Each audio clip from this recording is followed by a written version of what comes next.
distingués invités, mesdames et messieurs, c'est avec un réel plaisir que nous recevons le comité interparlementaire de l'UEMOA au Sénégal pour la tenue de sa 31e session extraordinaire. Je voudrais saluer les participants à cette session et leur souhaiter, au nom du président de l'Assemblée nationale du Sénégal, Son Excellence M. Moustapha Niasse, et au nom de toute la représentation nationale, une chaleureuse et cordiale bienvenue à Dakar. Monsieur le Président de l'Assemblée nationale du Sénégal vous exprime ses sincères regrets de ne pouvoir être présent à cette cérémonie et souhaite que vous puissiez profiter de votre séjour pour apprécier la légendaire hospitalité du pays de la Teranga. Je voudrais donc, en son nom, me réjouir du choix porté sur notre pays, le Sénégal, pour abriter cette importante rencontre. C'est une marque d'amitié qui renforce à n'en point douter la communauté de destin voulue par les gouvernements et les peuples de nos pays respectifs. Aussi voudrais-je vous exprimer toute la reconnaissance de la nation sénégalaise. Qu'il me soit également permis de rendre un vibrant hommage aux autorités de l'Union, particulièrement à son Excellence M. Patrice Talon, président de la République sœur du Bénin, qui vient d'être désigné par ses pairs pour présider la conférence des chefs d'État et de gouvernement de l'UEMOA. Chers collègues parlementaires, mesdames et messieurs, l'intégration se présente aujourd'hui comme une nécessité face à l'étroitesse de nos marchés, mais également comme une garantie de paix et de sécurité. Aussi, avons-nous le devoir de fédérer nos efforts pour trouver des solutions politiquement durables et économiquement avantageuses pour le bien-être de nos populations, surtout au plan sécuritaire, avec l'avancée de l'agression du terrorisme dans nos États. Nous devons donc nous impliquer davantage dans le processus d'intégration de nos États par des propositions de loi qui fassent évoluer vers une union des peuples et une véritable croissance économique au profit de ceux-ci.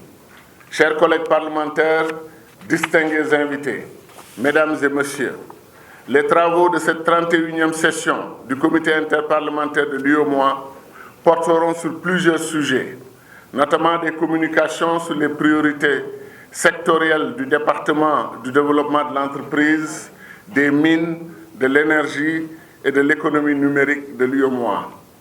Je formule l'espoir que de fortes recommandations sortiront de vos débats afin que l'intégration devienne une réalité effective et palpable dans notre Union. Chers collègues parlementaires, à l'ordre du jour de cette 31e session extraordinaire figure aussi l'installation du nouveau président du CIP. Nous lui adressons tous nos vœux de succès et de réussite et que les mannes de la Teranga l'accompagnent tout au long de son mandat pour le plus grand bonheur du CIP et des populations des pays membres. Honorables députés, chers collègues, distingués invités, mesdames, messieurs, l'ouverture de cette 31e session extraordinaire du comité interparlementaire m'offre l'occasion de vous souhaiter la bienvenue à Dakar. Honorable représentant du président de l'Assemblée nationale, il me plaît, à l'entame de mon propos, de vous exprimer toute notre gratitude pour votre profond attachement au CIP. Votre présence parmi nous à l'occasion de la cérémonie d'ouverture de la présente session est la preuve éloquente de l'intérêt que vous accordez à nos activités. Cette bienveillance traduit l'honneur représentant du président de l'Assemblée nationale, la constante disponibilité des responsables du Parlement sénégalais, notamment de son président, son Excellence Moustapha Niasse, pour le raffermissement des relations de fraternité qui lient l'Assemblée nationale du Sénégal au comité interparlementaire. Au nom des membres du comité interparlementaire et à mon nom personnel, je vous renouvelle notre sincère reconnaissance et à travers vous Son Excellence le Président Niasse, ainsi que toute la représentation nationale du Sénégal pour leur constante sollicitude à notre endroit toutes les fois que nous séjournons dans le beau pays.